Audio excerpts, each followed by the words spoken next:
sedikit tentang mudorobah dan skema dari mudorobah. Saya akan menjelaskan tentang mudorobah. Mudorobah secara bahasa berasal dari kata dorob yang berarti perjalanan atau perniagaan.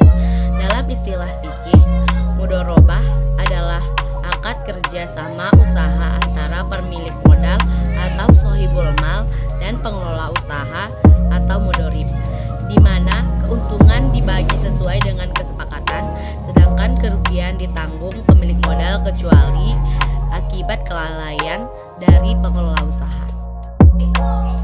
Mudorobah adalah akad kerjasama usaha antara pemilik modal atau sohibul mal dengan pengelola usaha atau mudorib, di mana keuntungan dibagi dengan sesuai kesepakatan, sedangkan kerugian ditanggung pemilik modal sepanjang bukan akibat kelalaian dari pengelola.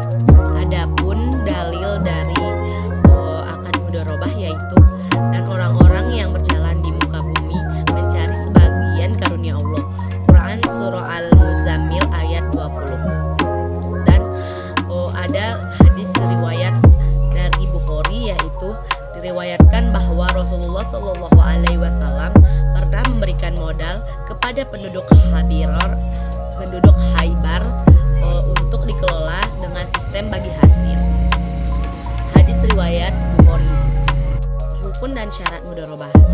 Rukun mudorobah adalah yang pertama ada pelaku akad atau sohibul mal dan mudorib atau pengelola usaha. Yang kedua ada modal atau uang tunai atau aset yang dijelaskan dan jenisnya.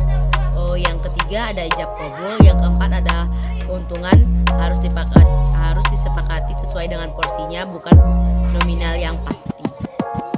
Dan syarat dari mudorobah adalah modal harus berupa uang tunai dan diserahkan penuh, dan keuntungannya dibagi dalam bentuk nisbah atau persentase, bukan nominal tetap.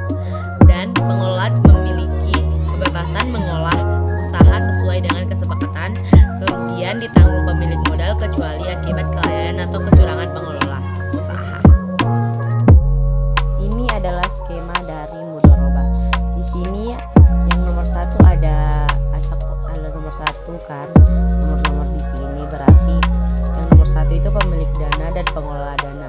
Di tengah-tengah kan ada akad mudorobah yang dipakai oleh pemilik dana dan pengelola dana. Mereka berdua melaksanakan proyek usaha dan yang menghasilkan hasil usaha. Apabila untung akan dibagi sesuai nisbah, apabila rugi ditanggung oleh pemilik dana. Di sini ada nomor 4 porsi laba dari pengelola dana dan porsi laba dari pemilik dana. Yang nomor 5 porsi rugi sendiri ditanggung oleh pemilik dana. Jadi di sini cuma pemilik dana yang menanggung ruginya. Kalau pengelola dana tidak menanggung ruginya. Jadi segitu dulu skema yang dapat saya jelaskan.